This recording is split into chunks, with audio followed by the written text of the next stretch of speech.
Hey guys, welcome to Week 13, the conclusion of the regular season for Season 6 of the Midwest Fantasy Football League. This week's top scorer and biggest blowout, John Bobbitt Chris defeats Derrick's Bouncing Boobies 154 to 100.5, a 53.5 point margin of victory. With the win, Chris secures the number 1 overall seed heading into the playoffs. Get to talk about it this week since I didn't talk about it last week. This week, Chris had 5 different guys put up between 27 points and 20 points, with Alvin Kamara and Nelson Aguilar leading the way for the team. Besides being the number 1 overall seed, Chris moves into a tie all-time with Jason and Nick for the most regular season wins with 46, and becomes the 3rd team to reach 11 wins during the regular season, joining myself and Pulp 1.0 during that number, with Pulp 1.0's getting a caveat as his was during a 14-game season, where both mine and Chris's are during a 13-game season. For Derrick, Jamal Williams led his team in scoring this week with 22.3 points, but the 0 points put up by Matt Prater and the 2.7 points put up by Duke Johnson definitely did not help him keep up with Chris. For the 2nd year in a row, Chris and Derrick were number 1 and number 2 in terms of points scored. Finally, both of these teams will be moving on to the playoffs, and then we'll enjoy bye weeks this week as they are the 1 and the 2 seeds. So hopefully you guys get a chance to rest up and nobody gets hurt this weekend. Good luck. In our closest game, I win because y'all drafted Josh, takes down T-Boeing 747, Nick 84.64 to 84.5, a scant 0.16 point margin of victory. Josh is grabbing his 3rd win of the year, but it wasn't enough to get out of the 12th spot and the number 1 overall seed in the Deuce bracket. Keenan Allen kept his hot streak going with us this week, leading the team with 21.5 points. For Josh, Josh narrowly avoids breaking the all-time low score for a team average over the course of a season, besting that mark by a whopping 4 points over the course of the year. For Nick, Derek Carr, acquired from a mid-season trade with Josh, puts up 15.4 points in the matchup, just behind top scorer Michael Thomas. I'm sure Nick would like to blame the loss this week on me since I kind of goaded him into starting Josh Gordon this first week back. But if I was looking for somebody to blame, I'd certainly be looking at that Detroit defense who put up negative 2.88 points and gave up 44 points to the high-powered Baltimore offense. This matchup features the 2 teams that had the worst drop-off in scoring compared to last season. Josh was the worst with a negative 17.6 points, worse than last year, and Nick was right behind him at negative 17.3 points. In terms of other matchups, on Gumby Dammit, Pulp 1.0 defeats Gridiron Junkies Andy 109 to 91.5. Pulp 1.0 grabs the 3rd seed overall after running the table, grabbing 5 straight wins to go from 2-6 to 7-6.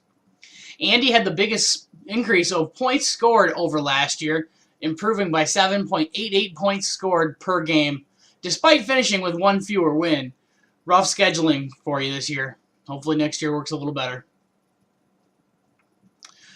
Pray for Mojo. Jason defeats Gronky Kong, me, 126 to 114.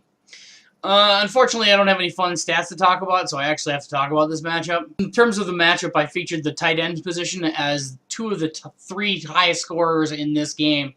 In this matchup were from the tight end position, with Travis Kelce outpacing Gronk by 1.2 points, 23 points to 22 points, roughly. And then myself, I was the only other team to increase my scoring over last year. I jumped up by 1.88 points.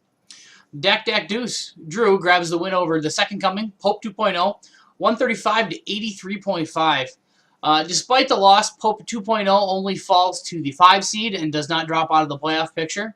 For the Deuce, Tyreek Hill had a monster game, putting up 37.5 points to lead all players in this matchup. For Pope 2, Dirty Phil led his team with 20.5 points. Finally, grabbing the 6th seed, Saved by the Bell Brandon takes down Goes Teddy Lee, 102 to 65.5. Le'Veon Bell's 26.7 points and Russell Wilson's 24 points led the Bells to the win. Marshawn Lynch led Down Goes Teddy in the loss with 22.1 points. The only noteworthy stat I have from this matchup was Lee is still the only team in league history to not have won any money back from his entry fees, having not made any money from a weekly high score or from playoff winnings. Aww. In terms of wagers this week, Jason and I had a wager with a little bit of confusion wrapped around it, as I thought we were betting on the other guy's team because I liked his team better than mine, and Jason thought we were betting our own team because why would we bet on the other guy's team? Fortunately, the text message history cleared that up, and despite getting bumped out of the playoffs, I ended up winning a six-pack from Jason, so at least there's that kind of additional benefit from my loss this week. You're being very distracting. You know that, Steve Cat? Alright, go lay on the couch. Some notable league-wide stats that I didn't get a chance to talk about during the individual matchups. Nick leads the way with the most weekly high scores with 19. Chris has the highest average when putting up the weekly top score at 151.42. At this point, I've got a picture on the screen. Rather than talking through all these, I thought I'd just throw this picture up. And all of these guys managed to keep their undefeated streaks going versus the listed opponent. This year's average weekly score was 103.88, which is the second lowest average score in league history. And week 12 was the single highest weekly scoring across 6 years of the league with 177.99 points, excluding weeks 14 of the first 2 seasons when we only had 8 or 10 members. And finally, the average winning score this year was 119.36. The average losing score was 88.4, meaning this was a year of blowouts, not a lot of close games. 30-point margin between those numbers is significant. Good luck to everybody in the playoffs this week. There's 8 teams going and 4 teams on byes. We'll see you after the first week of the playoffs, and catch you then.